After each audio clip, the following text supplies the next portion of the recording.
Abra a sua Bíblia em 1 Reis, primeiro livro de Reis.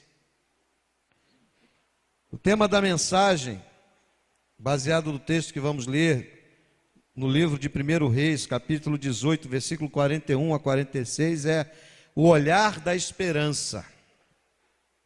O olhar da esperança.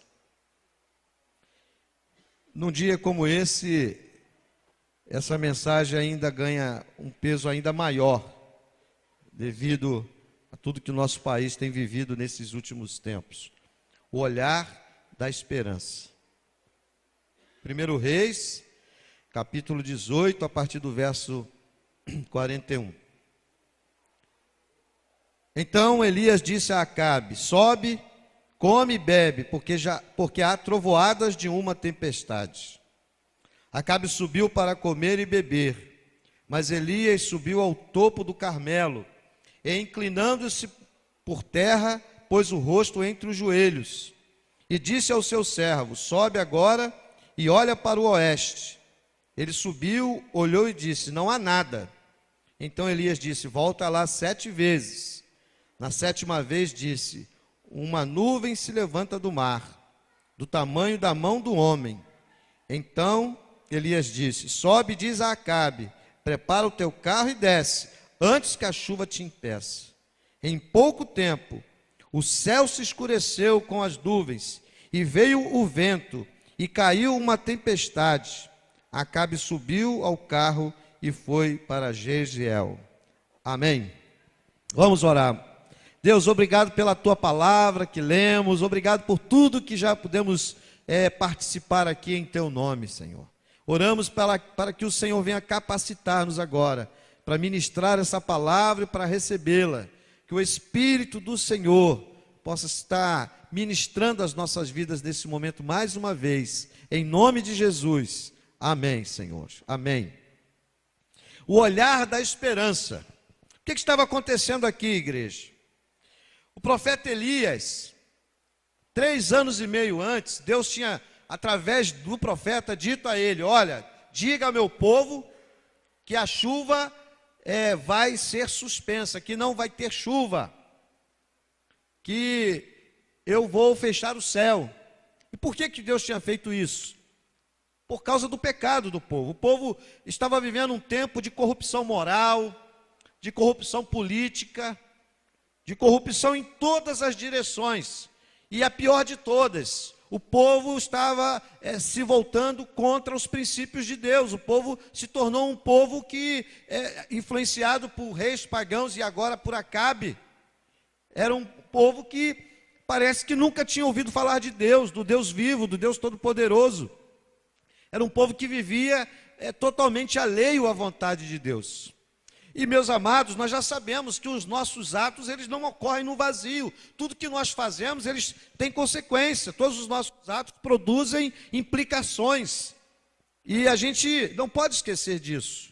Nada acontece por acaso, nada acontece no vazio, e nada que fazemos fica no vazio. Nós estamos vivendo, a nossa vida ela é formada de conexões que vão se entrelaçando e vão produzindo e vão traçando a trama da nossa vida. É assim na vida de cada um de nós, desde que nós nascemos.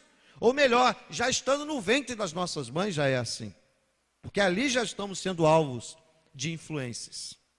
Então o povo de Israel, por conta de tudo isso, entre outras coisas, eles estavam vivendo um tempo de uma grande e terrível seca. Eu já tive a oportunidade de morar no sertão, alguns aqui talvez já tenham conhecido e visto alguma coisa, pelo menos pela televisão, e viver num lugar de seca é terrível.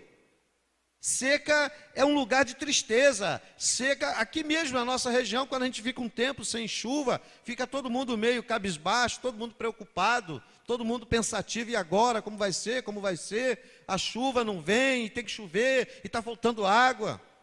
Nós ainda vivemos um pouco disso aqui, numa cidade próxima a nós, que tem irmãos da nossa igreja lá, um racionamento de água, é terrível, porque a água, ela tem um simbolismo maravilhoso na Escritura.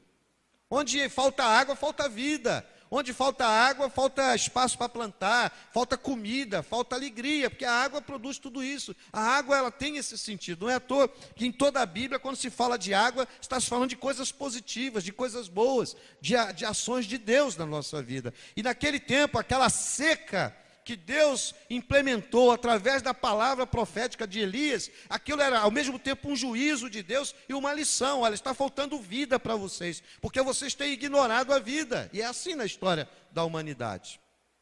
Mas 3 anos e meio depois chega o tempo da chuva. E o mesmo profeta que Deus tinha levantado para dizer, olha, vai ficar sem chover. Deus agora levanta ele e diz, olha, é chegado o tempo da chuva. É chegado o tempo da restauração. É chegado o tempo. Mas Deus, ele tem as maneiras misteriosas, estranhas, muitas vezes, de fazer a sua obra. Deus não age matematicamente. Geralmente a gente entra em crise quando a gente quer ver Deus agindo linearmente, quando a gente quer ver Deus agindo de uma forma, como se houvesse uma fórmula definida, até uma fórmula matemática para determinar como Deus vai agir. Se isso acontece, então automaticamente Deus vai fazer assim e vice-versa. Deus é soberano. Eu vi um post na internet, nesse contexto nosso, brasileiro, em que uma pastora famosa colocou lá, dizendo assim, Senhor, reassume a direção do nosso país. Meus irmãos, Deus nunca perdeu a direção do nosso país. Ele é soberano. Quando nós dizemos que Deus é soberano, é aquele que tem a palavra absoluta, final. Os homens podem se bater para lá, se bater para cá, mas a palavra final é do soberano, é do Senhor. Ele é, quando a gente diz Ele é o Rei dos reis, o Senhor dos senhores, é isso que nós estamos dizendo. Ele é o Senhor, não há outro. Não é Cunha, não é Temer, não é Aécio, não é ninguém. Não é Dilma, não é Lula. Esses homens têm um poder humano temporal. Mas se Deus cortar o oxigênio deles por 1 minuto, acabou. Do jeito que ele está ali falando, ele pode ter um ataque cardíaco e cair duro ali. A Bíblia diz que a nossa vida, inclusive a deles, é como o quê? Como uma fumaça, que agora está e amanhã já não está. Então, às vezes, os homens se esquecem disso e se colocam numa posição como se eles fossem soberanos. Aqui está o rei Acabe. O rei Acabe estava oprimido, estava sendo julgado por Deus pela sua idolatria, pelo seu pecado, pela sua rebelião, e ele, como rei, estava vivendo uma situação terrível de um país em seca, morte. Mas chega o tempo da chuva. Só que, como eu disse, Deus não fez assim, simplesmente, chegou o tempo da chuva, então Elias, avisa aí que vai chover e pronto. Não. Acontece algo extraordinário aqui, irmãos. Por isso, pensando nesse texto, me veio esse tema, o olhar da esperança. Por quê? Porque a Bíblia diz, irmãos, que chega um determinado dia em que Deus coloca no coração de Elias essa mensagem. Olha, profetiza agora. E Elias, diz o texto, ele avisa a autoridade maior daquele tempo, naquela nação, que era o rei. Ele avisa, manda avisar o rei, que eu já estou ouvindo o som de trovoadas e de uma grande tempestade. Só que não tinha nada. A gente aqui às vezes vê o céu assim, aquele céu azul, naquele calor, que a gente não vê nenhuma nuvem. O irmão Antônio é do sertão, ele sabe o que eu estou falando. No sertão, você vê esse céu azul sem nenhuma nuvem, não é um dia não, são meses, às vezes um ano inteiro. Você olha para o céu, você não vê uma nuvem, aquele sol quente, escaldante. Você olha assim, você vê o calor subindo da terra, do reflexo do calor do sol, e o céu parece que nunca mais vai chover naquela terra. Parece que nunca mais vai haver água naquele lugar. Rios que eram do tamanho desse lugar aqui, viram um veiozinho, que você olha, nem um animal consegue beber água ali mais. Eu lembro, na cidade que eu morei, o primeiro batismo que nós fizemos, era uma época de seca, e eu tive que pedir, eu batizei 2 pessoas, por isso que deu para fazer assim, eu tive que pedir um rapaz, um irmão da igreja, para vir cavar E eu batizei de joelhos as pessoas, porque enquanto ele cavava, a terra voltava. Então, acabava a profundidade. Então, eu tinha que batizar rápido, cavava de novo e batiza o outro. Se fosse mais de 2, não dava para batizar. Mas depois chegou o tempo da chuva. E aquele lugar que nós tivemos que cavar para poder batizar os irmãos, ai de quem caísse daquele rio, virou um caudaloso rio que derrubou árvore, derrubou ribanceira, a água ficou barrenta, aquele rio virou um rio violento que por onde ele passava destruía tudo. Aquele rio que a gente precisou cavar para batizar 2 pessoas. Era isso que estava para acontecer aqui. Mas só que, irmãos, como eu disse, não havia. Elias fala: olha, estou ouvindo o som de trovoada de uma grande chuva. Só que não havia nada. Não havia nada. E aí, irmãos, diz a Bíblia que Elias chama o servo dele, o companheiro dele de viagem, o escudeiro dele, e diz assim: olha, vai lá, olha na direção oeste, olha na direção do mar, e vê lá, porque a chuva está chegando. Veja lá se já há alguma nuvem, veja lá o que está acontecendo, veja a chuva chegando. E diz o texto que o rapaz foi lá e não viu nada. E 7 vezes Elias manda que ele voltasse lá, até que então ele fala de uma pequena nuvem, e daqui a pouco a palavra profética de Elias se cumpre, e a Bíblia diz que houve um grande vento e uma grande tempestade, e aquele lugar que antes estava seco, morto, sem vida, é transformado pela água do céu que o Senhor manda. Meus irmãos, que olhar é esse da esperança? Que olhar é esse? Olhando para esse texto, irmãos, eu percebo algumas características desse olhar.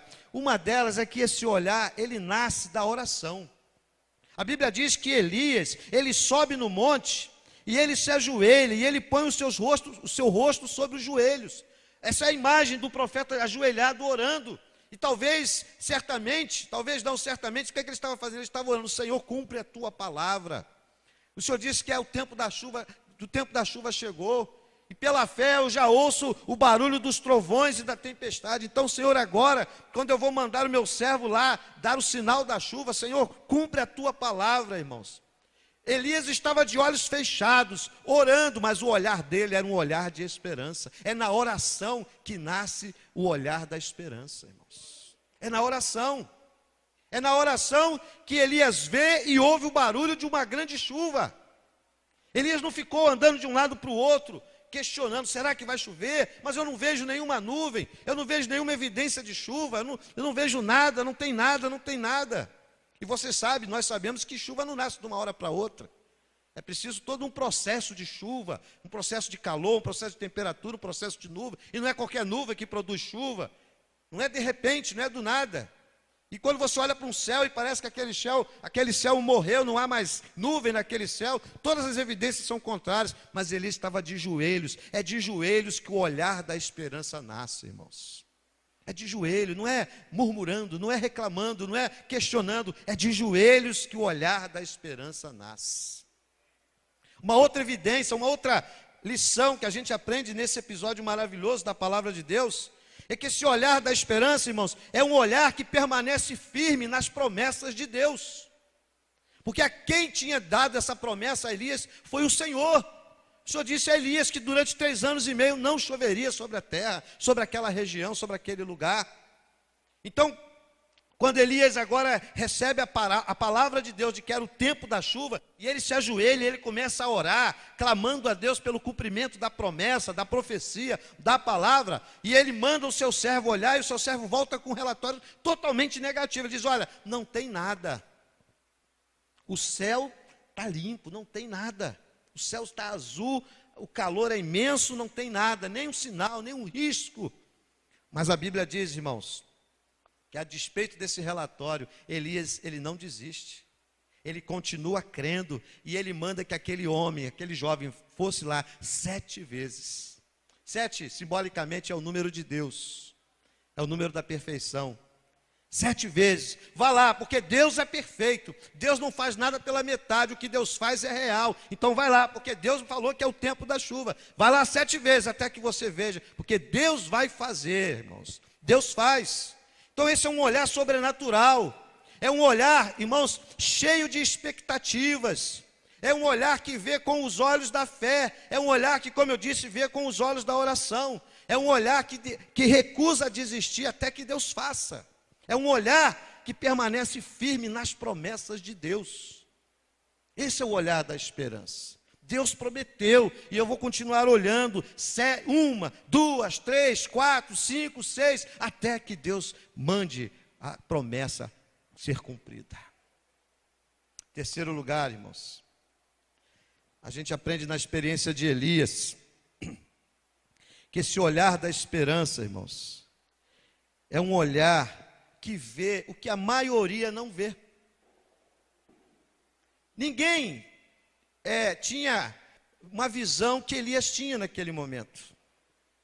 Quando chega na 7ª vez, diz o texto, que o servo de Elias volta e diz assim: olha, eu agora, na 7ª vez eu vi um resquinho de luz diferente no céu, eu vi uma nuvem, e assim, visualmente ela seria uma coisa insignificante num céu desse, uma nuvem do tamanho da mão do homem. Eu vejo uma pequena nuvem, tem uma nuvenzinha lá no horizonte, lá no final da linha do horizonte, tem um riscozinho que, olhando assim, visualmente, ela não é nada diante da chuva que nós esperamos e que nós precisamos para resolver o problema dessa terra. Mas, irmãos, aquela nuvenzinha do tamanho da mão do homem, onde se via uma pequena nuvem, Elias via uma grande tempestade. Essa visão, esse olhar da esperança vê o que a maioria não vê. Talvez eu possa imaginar que o servo de Elias veio desanimado. Puxa vida, 7 vezes eu fui lá. Será que o meu senhor Elias vai passar vergonha? Será que nós vamos ser envergonhados diante de Acabe? Será que nós vamos ser envergonhados diante do povo? Porque 7 vezes e não houve nada. Vocês lembram que muitas vezes, quando a Bíblia fala de mergulhe 3 vezes, faça isso 5 vezes, faça isso 7 vezes, geralmente na última vez a coisa já aconteceu. Geralmente quando se define o limite daquela ação, milagres já se evidencia. Mas aqui isso não tinha acontecido ainda. Havia só uma pequena nuvem, irmãos. Mas há uma lição espiritual preciosa para as nossas vidas aqui, que é esse olhar da esperança ser um olhar que vê o que a maioria não vê. Eu fiquei pensando nisso, por exemplo, pensando nas nossas vidas, na sociedade, onde todos veem, às vezes, um jovem problemático, o olhar da esperança vê um vaso usado por Deus. Onde muitas vezes a gente olha e vê uma família acabada, o olhar da esperança vê, irmãos, um lar restaurado. Onde muitos olham um indivíduo totalmente torto, totalmente desestruturado, o olhar da esperança vê o quê? Vê um futuro pregador do Evangelho. Onde todos, de repente, olham e veem uma prostituta, uma mulher da vida, como se diz, o olhar da esperança vê ali uma santa mulher de Deus. Quando todos têm e olham para um homem, para um jovem drogado, caído na beira do caminho, o olhar da esperança vê o que ali? Um futuro santo homem de Deus.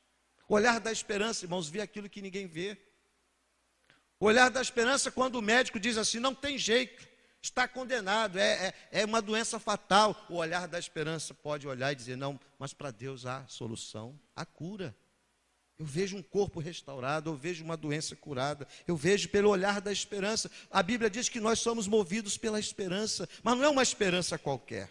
O olhar da esperança vê o que a maioria não vê, irmãos. Elias, enquanto muitos olhavam e viam aquela pequena nuvem, Elias olhava e via uma grande tempestade, um tempo de chuva abundante. Em quarto lugar, irmãos, olhando para essa experiência do profeta, a gente aprende que esse olhar da esperança, ele é um olhar que valoriza as pequenas fontes de milagre. Essa é outra característica maravilhosa do agir de Deus, irmãos. A Bíblia diz que era uma pequena nuvem, uma insignificante nuvem, uma nuvem que normalmente quem olhasse para ela não daria nada. Isso aí é aquele risquinho que aparece de vez em quando, pode ser alguma fogueira, pode ser alguma isso não é nada, o que nós precisamos aqui é daquelas grandes nuvens pesadas, escuras, que daqui a pouco vão cair como chuva. Não, aquilo ali é um risquinho no céu, e aquilo não vai servir para resolver o nosso problema.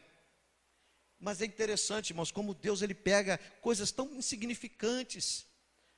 Deus pega aquilo que parece não ter nenhum poder, nenhuma evidência, nenhuma possibilidade, aquilo que a gente mesmo não acredita. Pega lá, como aconteceu com aquela viúva, vai lá e pega esse restinho de azeite, esse restinho de farinha, faz lá o bolo e você vai ver o que Deus vai fazer depois. É Deus pegar um pastorzinho chamado Davi, e quando um exército inteiro corre de um gigante Golias, aquele menino que ninguém dava nada por ele, vai lá e derruba aquele gigante. É Jesus pegar o lanche de um menino lá, era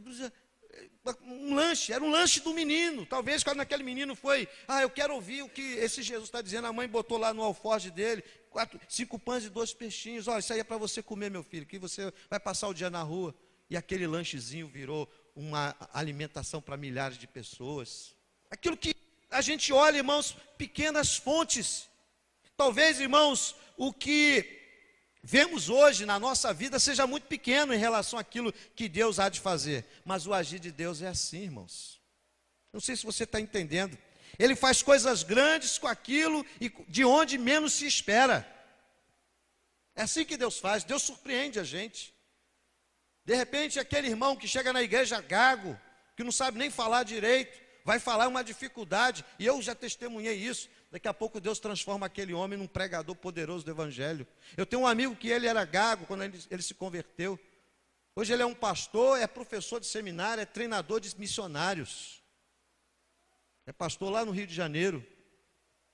Ele falava, tinha hora que era difícil, engasgava e não saía. Mas ele é um pregador do evangelho, ele ensina pastores e treina missionários. Olha o que Deus faz. Deus pega aquilo que nem a gente acredita.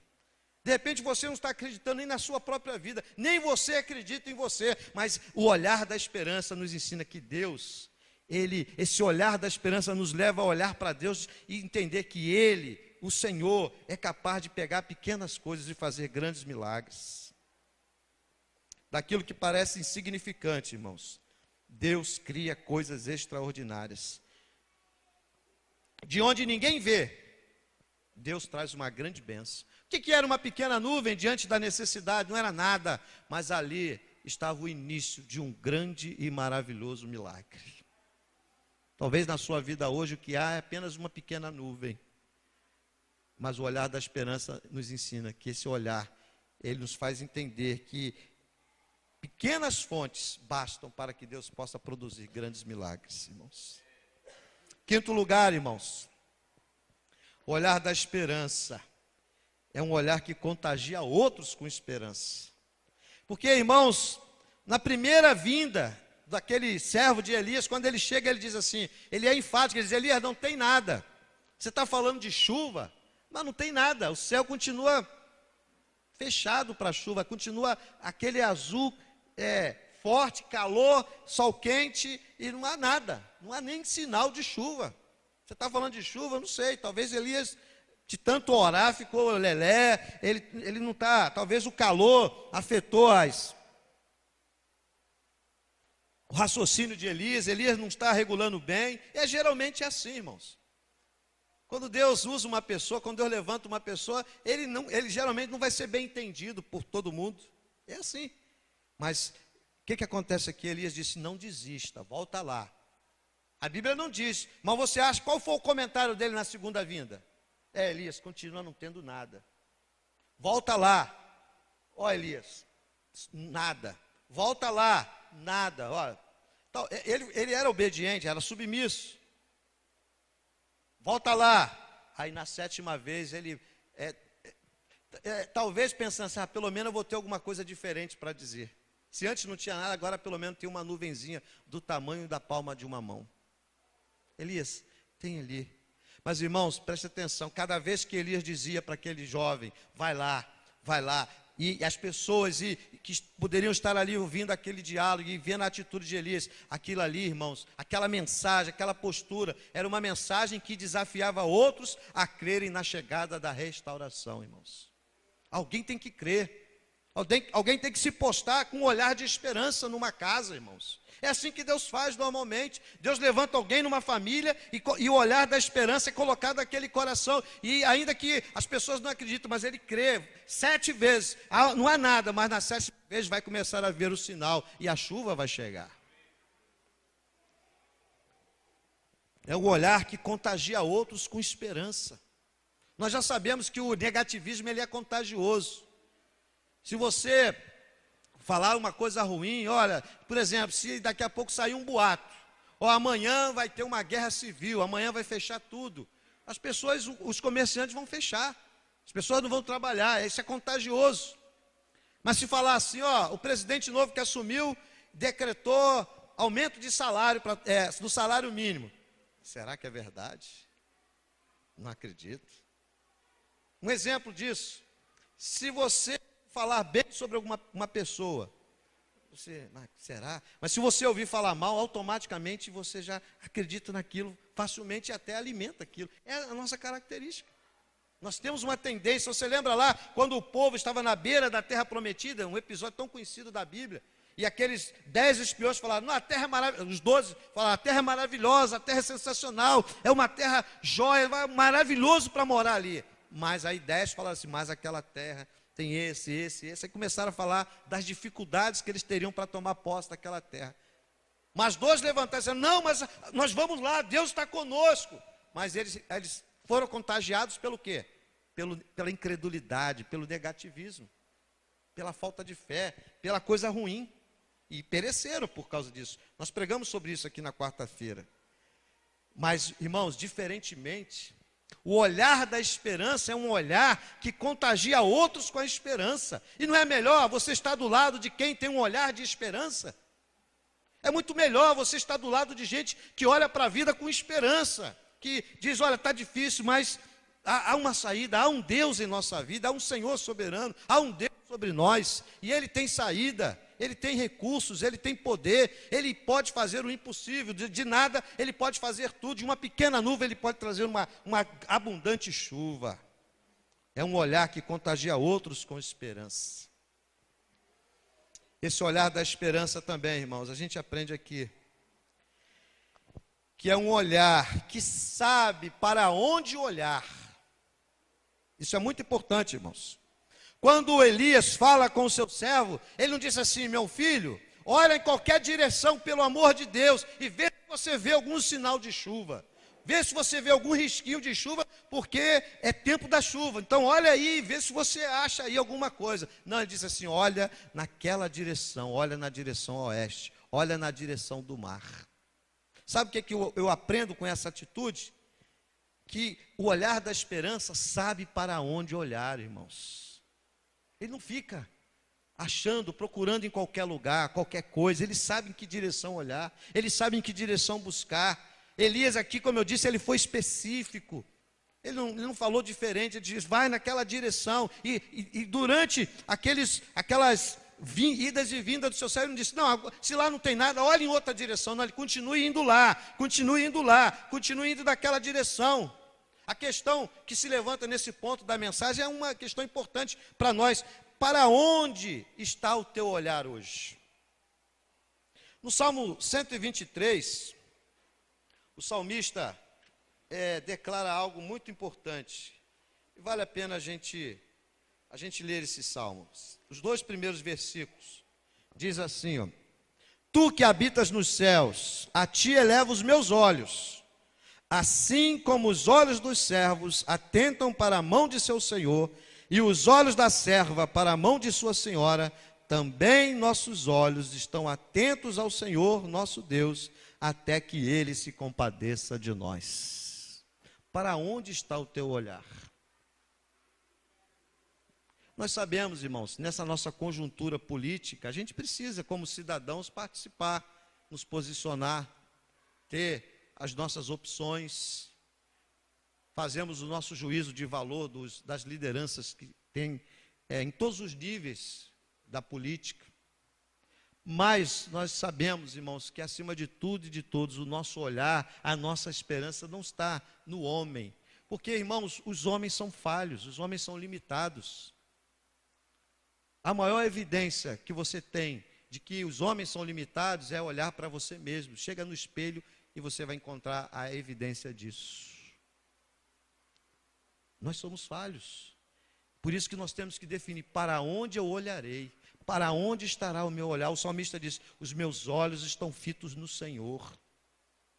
Como os olhos da serva e do servo olham para a mão do seu Senhor, assim estão os meus olhos totalmente dependentes de Ti, ó Deus. É um olhar, irmãos, que sabe para onde olhar. Sabe por que muita gente entra em desespero, entra em crise, fica cheio de medo, cheio de insegurança, não dorme direito, vive atribulado, vive angustiado? Sabe por quê? Porque está olhando em várias direções, irmãos. Está com um olhar perdido. Mas quando você olha para Deus, você olha com o olhar da esperança, no olhar na direção do Senhor, da vontade do Senhor, da palavra do Senhor, aí as coisas são diferentes, irmãos. Esse olhar da esperança, irmãos, é um olhar que nos leva a assumir uma posição do lado de Deus. Não tem outra, irmãos. Não tem outra saída. Como nós vimos aqui, irmãos, tudo era contrário.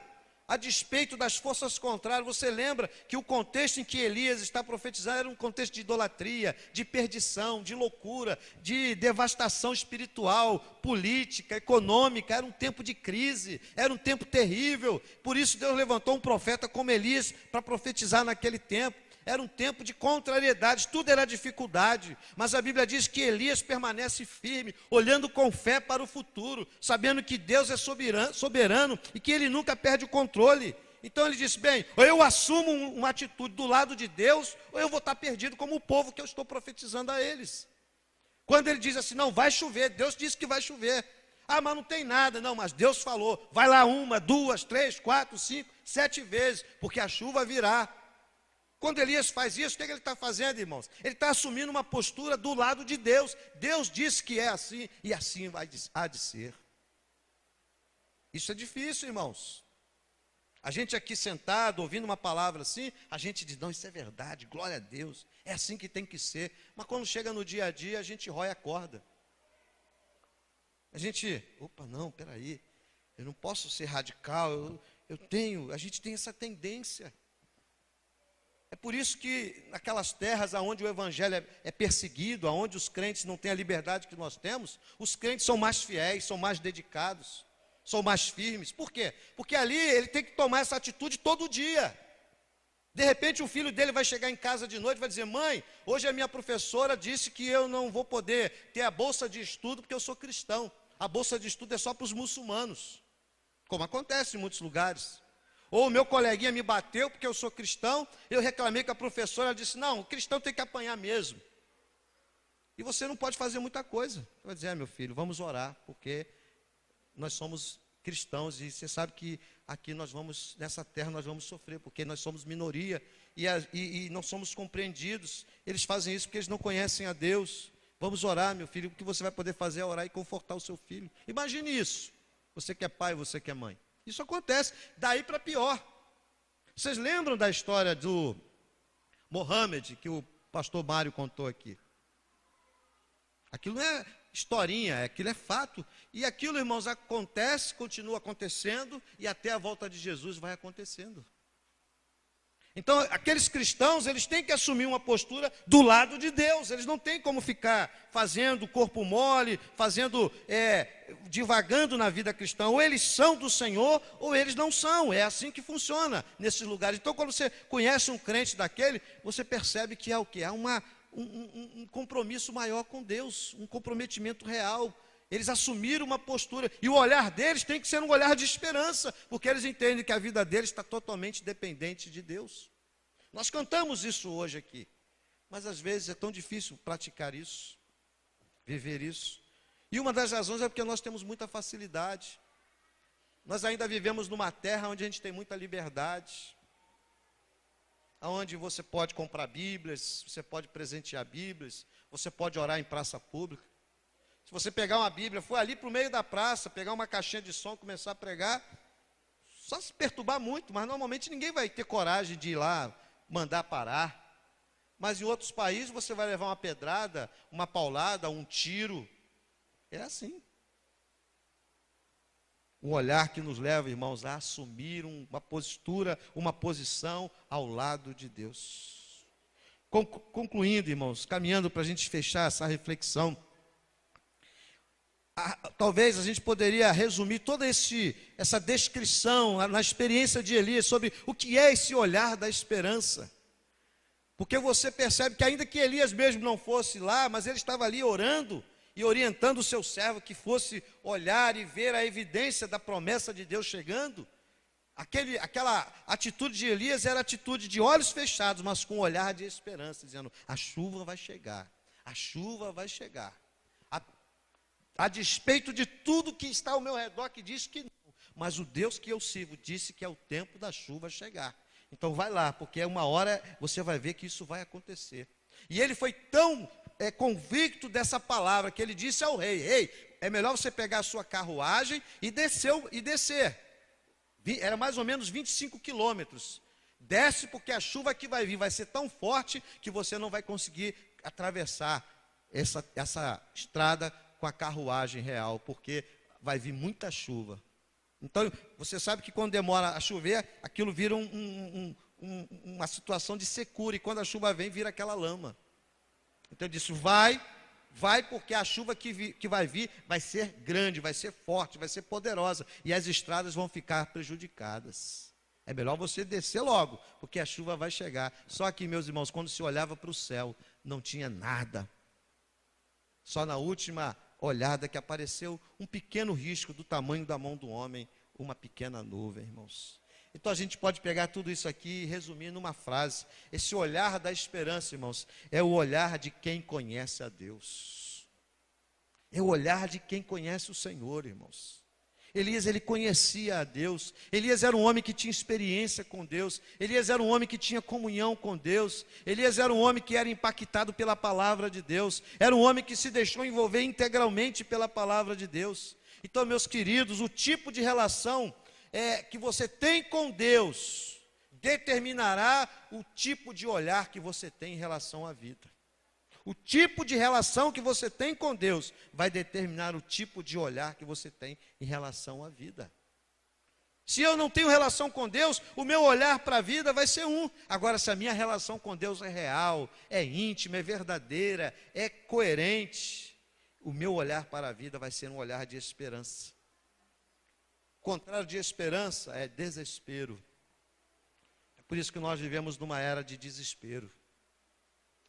Uma época de vazios, uma época de suicídios, uma época de crescimento das drogas, uma época de crescimento de vícios novos, vícios de internet, vícios de jogos eletrônicos, vícios em drogas novas, etc, etc. Por que isso? Por causa do desespero existencial que vai se estabelecendo, porque há um anseio. O homem anseia por ter um olhar de esperança, mas esse olhar de esperança, ele só é construído, ele só é estabelecido quando a nossa relação com Deus ela é correta, biblicamente falando, ela é coerente à luz da palavra de Deus.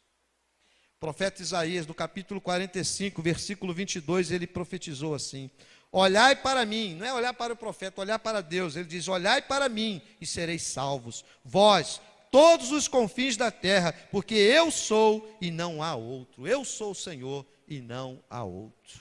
Olhai para mim e sereis salvos, vós, todos os confins da terra. Para onde está o teu olhar? O olhar da esperança, ele é possível, gente, quando a gente olha para Jesus.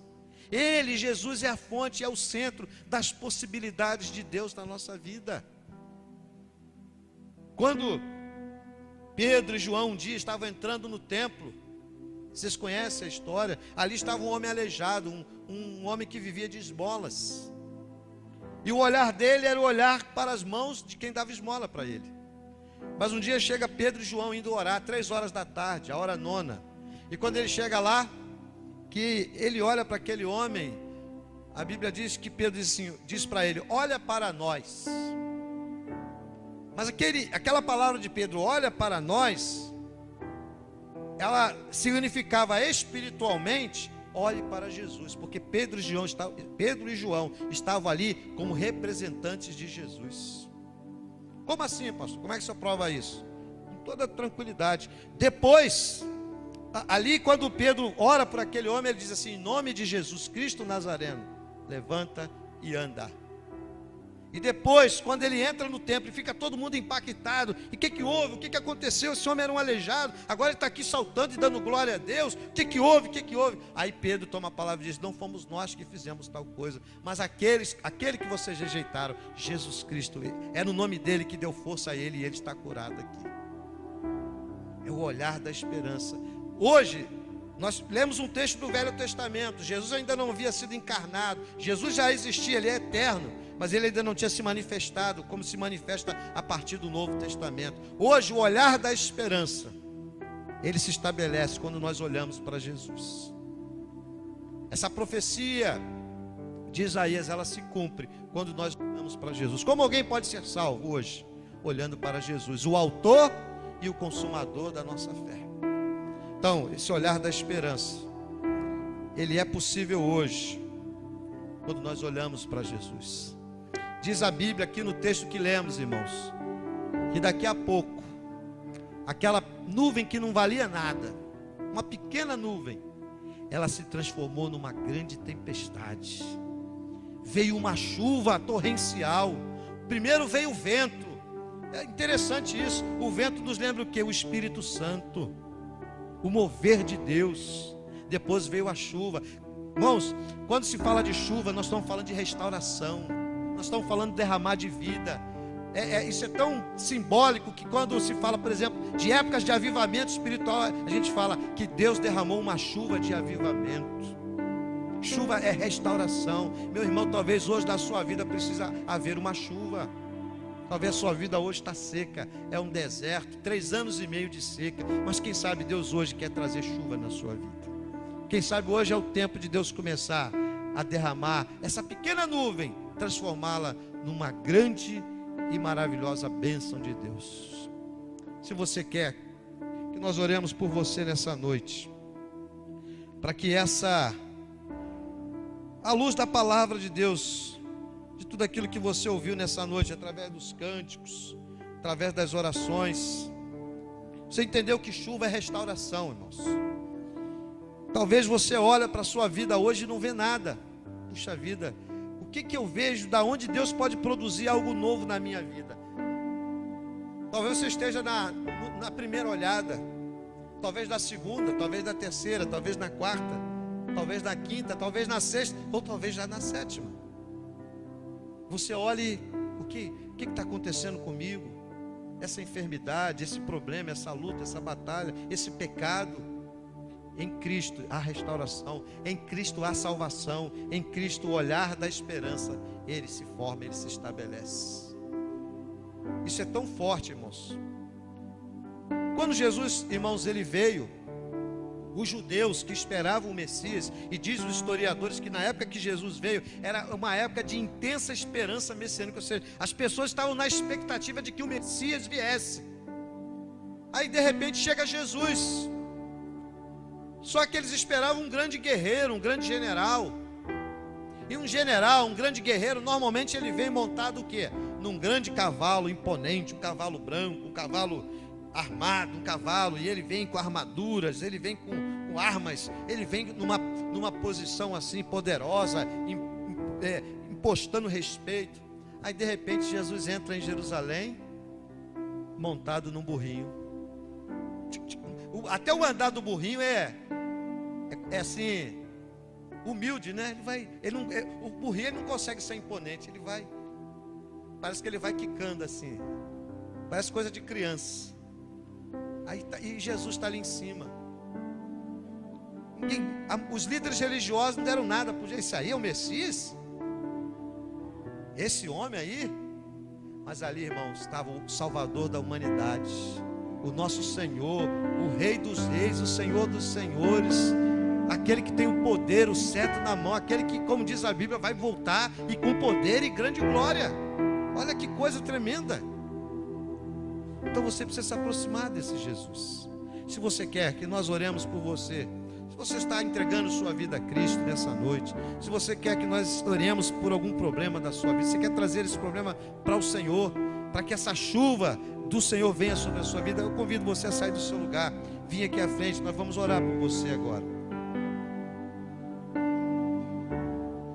Traga a sua luta, traga a sua batalha, traga a sua tribulação, traga a sua angústia, traga o seu pecado para ser perdoado, traga o seu arrependimento, traga a sua reconciliação, traga o seu desejo de libertação, traga, porque o Senhor é aquele que pode fazer o impossível. Aonde não tem nada, Deus pode produzir coisas extraordinárias.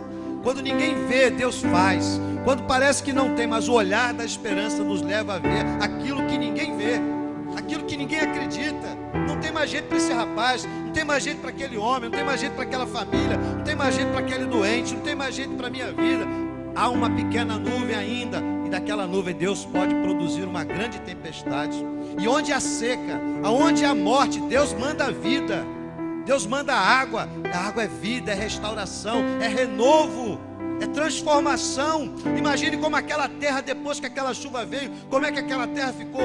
As flores brotaram, o verde voltou, os animais se alegraram, os passarinhos cantaram, as pessoas começaram a trabalhar. Agora nós vamos plantar, porque a água chegou, o tempo de plantar chegou.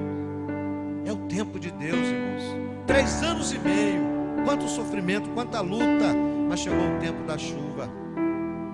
Então, meu irmão, eu não sei, meu amigo, você que está aqui na frente, eu não sei qual é a sua realidade, mas Deus sabe, Deus conhece.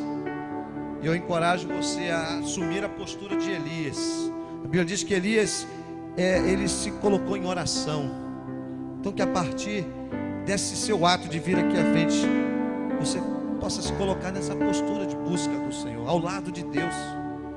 Uma postura de fé, de confiança, de busca. Desse que pode, de uma pequena nuvem, uma nuvem do tamanho da mão de um homem num céu imenso, de 3 anos e meio de seca, mas aquela nuvenzinha era o que Deus preparou para começar uma grande mudança naquele lugar.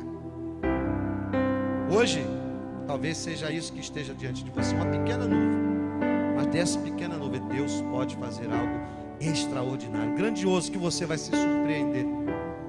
Você vai dizer: puxa, como Deus fez isso, como Deus é que foi capaz de fazer isso, nem eu acreditava que poderia ser assim. Olha que coisa grande que Deus faz. Vamos orar. Se você está aí sentado, ainda quiser vir, movido pelo Espírito Santo, naquilo que Deus falou com você: eu quero realmente tomar uma posição ao lado de Deus, eu quero me batizar, eu quero entregar a minha vida a Cristo, me arrepender dos meus pecados, fazer de Jesus o meu Salvador e Senhor. Eu quero colocar a minha luta nas mãos do Senhor, eu quero colocar a minha reconciliação, o meu quebrantamento diante de Deus, porque eu preciso ter esse olhar da esperança sobre mim mesmo, sobre a minha casa, sobre a minha vida, sobre um parente, sobre o meu ministério, sobre alguma coisa que Deus falou com você. Meu irmão, venha, nós vamos orar agora. Vamos falar com Deus agora. Vamos buscar a face do Senhor. Deus, irmãos, Ele é sobrenatural. A Bíblia diz que Ele é poderoso para fazer infinitamente mais do que aquilo que pedimos ou pensamos, segundo o seu poder que opera em nós. Eu acho interessante aqui nesse texto que a Bíblia diz que antes de vir a chuva veio o vento. Veio o vento. E o vento, irmãos, ele é um símbolo do Espírito Santo. Então eu creio que o Espírito Santo está falando com você nessa noite. E Ele vai preparar você para que quando a chuva vier, você esteja preparado para recebê-la. Receba isso em nome de Jesus. Senhor, nós estamos juntos aqui na frente, Pai. Nós estamos juntos aqui, Pai, porque nós precisamos de respostas do Senhor, Pai. Deus, o Senhor sabe, Pai, que nas nossas vidas existem tempos de escassez, existem tempos difíceis, existem tempos de luta. Às vezes, Pai, porque nós mesmos os criamos para nós. Às vezes porque nós somos vítimas de outros. Naquele tempo, Pai, havia um tempo de seca, 3 anos e meio de seca. Não era uma seca qualquer, era uma grande seca, Pai. A ponto do próprio rei estar catando pedacinhos de madeira, a ponto do próprio rei estar caçando pedaços de vegetais para dar de alimento aos animais. Era um lugar de morte, era um lugar sem esperança, era um lugar de tristeza, era um lugar sem vida. Pai, a nossa vida às vezes ela fica tão vazia, a nossa vida às vezes fica tão complicada, a nossa vida às vezes fica tão confusa, a gente às vezes se sente inseguro, a gente às vezes fica tão triste, abalado, às vezes a gente não consegue dormir direito, a gente não consegue produzir mais como produzia, a gente não consegue trabalhar como trabalhava, estudar como estudava. Às vezes, Pai, é uma luta que todos os dias ela está diante de nós. Mas, Pai, nós estamos na Tua presença nessa noite. Pai, o que era aquela nuvem num céu tão seco, Pai? Aquela nuvem, Pai, não era nada.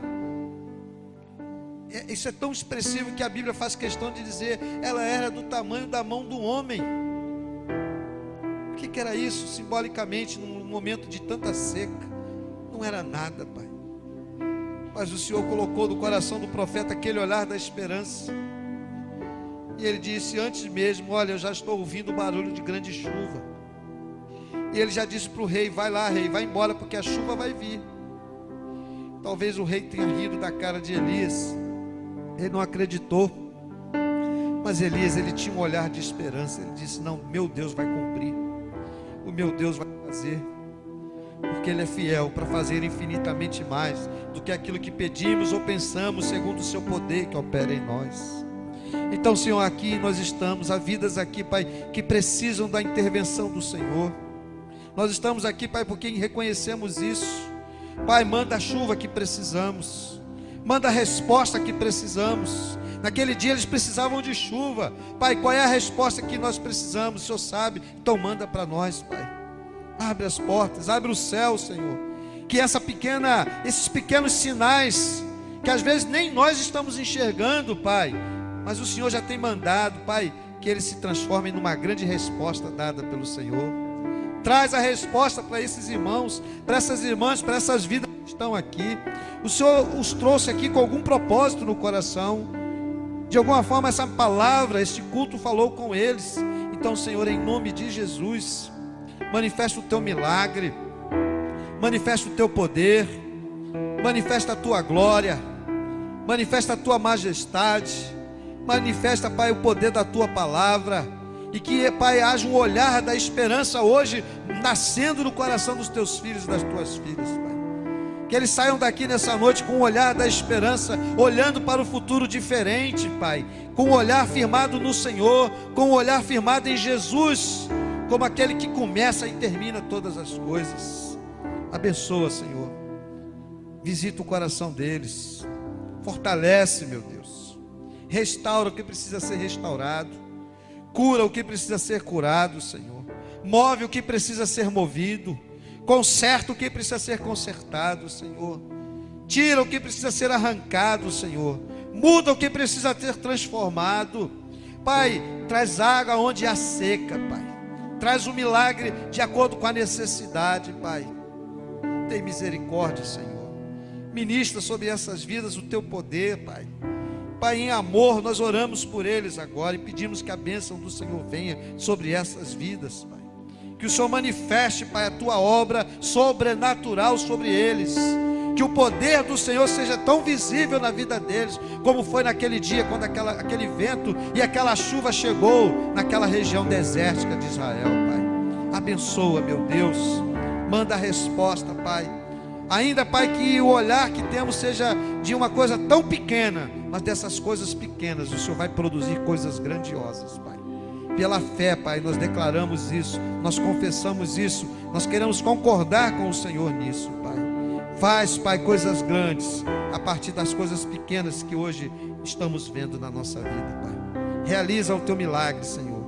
Realiza a Tua obra, manifesta o Teu poder, Pai, para a glória do Senhor, para a nossa felicidade, Senhor, e para a manifestação da Tua glória nessa terra, em nome de Jesus. Amém e amém, Senhor. Glória a Deus.